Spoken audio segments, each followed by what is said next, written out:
gente, bros y sis. Espero que estén muy bien, bastante bien, ya que hoy les hablaremos sobre uno de mis temas favoritos en historia, el Porfiriato, uno de los momentos más cruciales en la historia de México, que abarcaría a algo más importante todavía, sobre qué es la revolución.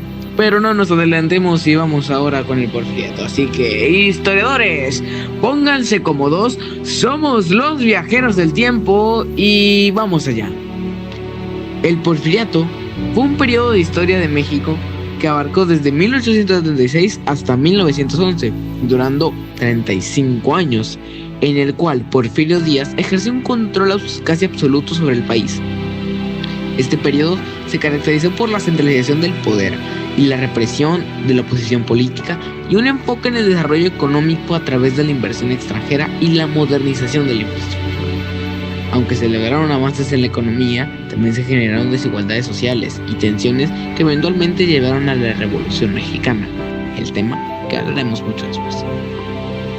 En los años del Porfiriato, Porfirio Díaz ocupó la presidencia durante varios mandatos consecutivos, excepto por un lapso de 4 años, en el que asumió otro político, el general Manuel González Flores. Pero sometió a su autoridad. Finalmente, poco después del estallido de la Revolución Mexicana, renunció al poder y huyó a Francia.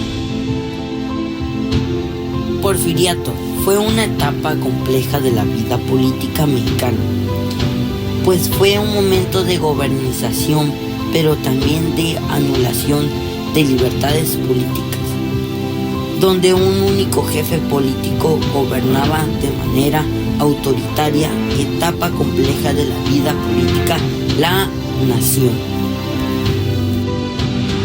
El Porfiriato fue una dictadura que centralizó el poder en la figura de Porfirio Díaz, quien se convirtió en el caudillo del país entero y cuya voluntad suplantó las garantías establecidas en la Constitución de la época, como por ejemplo la libertad de prensa. Esto fue posible porque era muy popular entre los militares, lo que le permitió reformar el ejército y subordinar la Policía Federal y la Policía Rural al gobierno central. Así ejerció la represión política y mantuvo el orden autoritario en todo el país.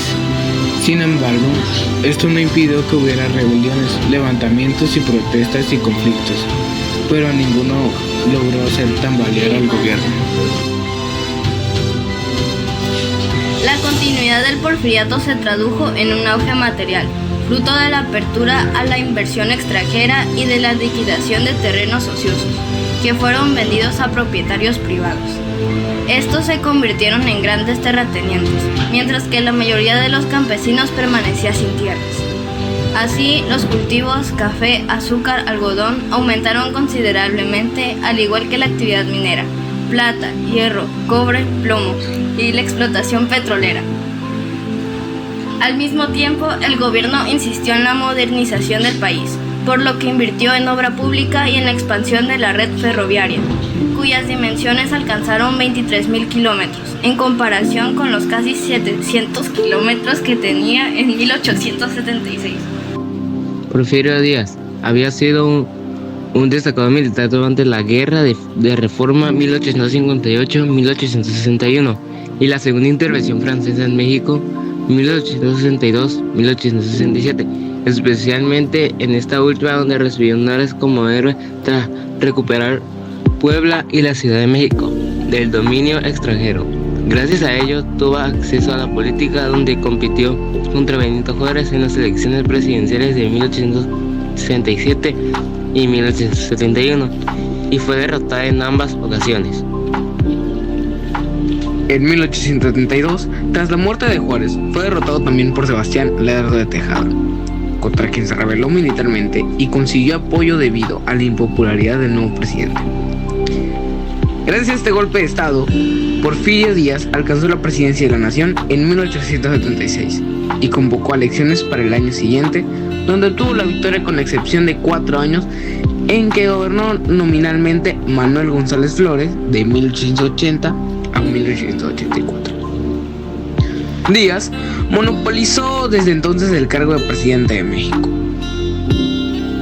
La dictadura de Porfirio Díaz duró 35 años, si se toman en cuenta los años del gobierno de González Flores. En sus últimos tiempos afirmó que el país ya estaba listo para la democracia, pero nunca hizo un intento real por abandonar el poder. El régimen de Porfirio Díaz tuvo como principal causa la revolución de Tuxtepec de 1876, en la que Caudillo se opuso a la reelección de Sebastián Lerdo de Tejada y encabezó un golpe de estado que forzó su renuncia. La revolución de Tuxtepec estuvo motivada en parte por las frustraciones acumuladas de Díaz en sus sucesivas derrotas electorales, así como por la impopularidad creciente del presidente Lerdo, derivada de su intento por acaparar el poder mediante la reelección. Así culminamos este viaje al Porfiriato. Les deseo un buen regreso al presente. Adiós, viajeros del tiempo.